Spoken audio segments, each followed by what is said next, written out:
দেশের জন্য 9 মাস যুদ্ধ করে আজও দেশ থেকে মুক্তিযোদ্ধা ভাতা পায় তাদের পরিবারেরা। অথচ বছরের পর বছর নিজের দেশকে রেমিটেন্স দেওয়ার জন্য যুদ্ধ করতেছে প্রবাসীরা।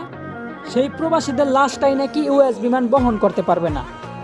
তো বলি, তোমাকে বাপের টাকা দিয়া প্রবাসী আইছিলাম রে, তবুও তো মাসের পর মাস সেই প্রবাসীদের কষ্টে কামানো রেমিটেন্স পকেটে নিয়ে চলাফেরা করো। সব প্রবাসীরা মিল্লা যখন তোমাদের ওই ইউএস বিমান বয়কট করে দিমু, তখন দেখবো ঠোঙ্গার মতো খালি বিমান আকাশে ওরা কি করো। বলি, জিন্দা প্রবাসীর কষ্টে কামানো রেমিটেন্স দিয়া বিমান তৈরি করিয়া আবার সেই বিমানেই প্রবাসীদের মৃতদেহটাই নিতে অস্বীকার করলা।